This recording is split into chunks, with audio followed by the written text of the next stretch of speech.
Hello everyone, I'm here with my next video on the poem The Camel's Complaint. So this is a poem where the camel is complaining and comparing itself and its lifestyle, its place where it lives, what it eats with the other animals. Let us hear this humorous poem with the element of irony in this. Let us all enjoy the poem. Canary birds feed on sugar and seed. Parrots have crackers to crunch. And as for the poodles, they tell me the noodles have chickens and cream for their lunch. But there's never a question about my digestion. Anything does for me. Cats, you are aware, can repose in a chair. Chickens can roost upon rails. Puppies are able to sleep in a stable, and oysters can slumber in pails. But no one supposes a poor camel dozes. Any place does for me. Lambs are enclosed where it's never exposed. Coops are constructed for hens. Kittens are treated to houses well heated, and pigs are protected by pens. But a camel comes handy wherever it's sandy. Anywhere does for me. People would laugh if you rode a giraffe or mounted the back of an ox. It's nobody's habit to ride on a rabbit or try to bestraddle a fox. But as for a camel, he's ridden by families. Any load does for me.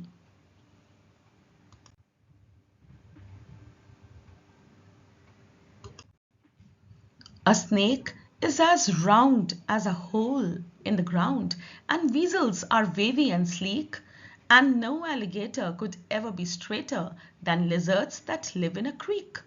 But a camel's all lumpy and bumpy and humpy. Any shape does for me. So that was the poem. Let us quickly go through the summary.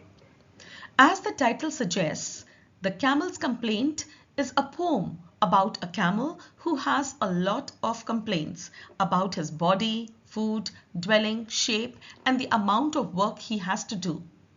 Through the 5 stanzas of the poem, the camel compares himself to lots of different animals in order to drive home the point that he isn't treated or respected as much as most of these animals. While the camel may have his complaints, his shape in truth is highly adapted to its natural habitat and helps him survive in the harsh conditions of the desert. The irony in the camel's complaint is that while he complains about physical attributes, it is those same attributes that allow him to survive and thrive in the harsh conditions of the desert. He is, in essence, complaining about his strengths and adaptations, thereby highlighting the importance of appreciating and understanding the unique characteristics of different species in their respective habitats. So let us start with the short question and answers. Question 1. How are canary birds and parrots more privileged than the camel? The answer is canary birds have sugar and seed to feed on, while parrots have crackers to crunch. B part. Is the comparison of poodles with noodles apt? Yes, the comparison seems apt. It rhymes, and like poodles, the noodles that they eat is rich with cream and chicken. Question C. What is a cat's favorite place to rest? The answer is a cat's favorite place to rest is a chair. D part. Where do chickens and puppies sleep? The answer is chickens can roost upon rails and puppies are able to sleep in a stable. Question E. How is the camel treated differently from chickens and puppies? The answer is the camel does not have a place that is specially made for him where he can sleep or rest. Question F. How would people react if someone rode a giraffe or an ox? The answer is, people would laugh if someone rode a giraffe or mounted the back of an ox. Question G. What is meant by any load does for me? The answer is, it means that people do not think about the camel before placing all kinds of heavy loads on its back. They do not consider if the camel would be able to bear that load on its back or not. Question H. What is Camel's lamentation about its shape? Is it justified? The answer is, the camel seems unhappy with its lumps, bumps and humps. From the perspective of the camel, while it may be perfectly suited to the conditions in a desert, its shape seems odd to him when compared to that of other animals. Its hump may feel heavy, especially with heavy loads on its back.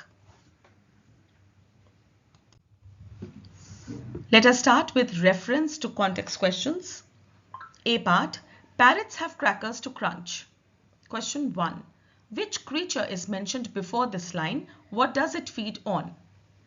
Canary birds are mentioned before this line. They feed on sugar and seed.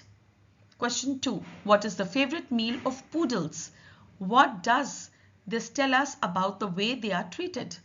The answer is, noodles with cream and chicken is the favorite meal of poodles. Their diet tells us that poodles are pampered and treated with great care. They are considered to be luxurious pets. Question 3. What do you think a camel's diet includes? The answer is, camels can eat a variety of things from thorny bushes to dry grass. They can eat almost anything in the desert since their bodies are adapted to survive in arid conditions. Question 4. What is the camel's complaint about the place allotted for its rest and sleep? The answer is, the camel feels that unlike other animals, it does not have any specific place to sleep or rest that has been specially designed for him. B part. A snake is as round as a hole in the ground and weasels are wavy and sleek. Question 1. With which animal is the camel's shape compared? The answer is, the camel's shape is compared to the shapes of snakes and weasels. Question 2. What shape does a camel have? The answer is, the camel does not have a specific shape. It feels that it's lumpy, bumpy, humpy and any shape will do for him. Basically, no one gave any thought to his shape. Question 3. Which figure of speech has been used in the first line? The answer is, a simile has been used in the first line. Question 4. Is the camel justified in complaining about its shape? How does its shape help in its natural habitat? The answer is, the camel is portrayed as complaining about its shape and the difficulties it poses in his everyday life.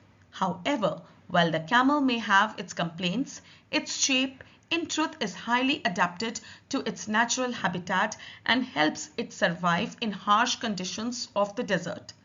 Its hump serves as a fat store that it can draw upon when food and water are scarce.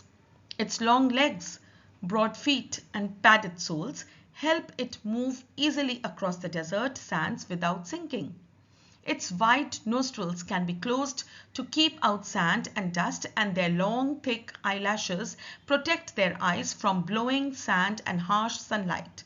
Its unique physical features allow it to travel long distances across the desert and go for long periods without food and water, making it a valuable asset for those who live in deserts. Long answer. Question 1. Why are oysters kept in pails? What is the irony in the camel's complaint here? Although the camel is complaining, the poem is humorous. What creates humor in this poem? Justify. The answer is, oysters need to stay moist in water. Hence, they are kept in pails. The irony in the camel's complaint is that while it complains about the physical attributes, it is those same attributes that allow it to survive and thrive in harsh conditions of the desert. It is, in essence, complaining about its strengths and adaptations, thereby highlighting the importance of appreciating and understanding the unique characteristics of different species in their respective habitats. The humor in the poem comes from the use of exaggeration and irony. The poem is written in the first person from the perspective of a camel who is complaining about the difficulties in its life. The irony lies in the fact that its complaints are all about the very things that it is known for, the things that make it the ship of the desert. I hope this video was helpful to you. Do let me know in the comment section which part of the poem you found the funniest. Do like, share, and if you are a newcomer, please subscribe the channel.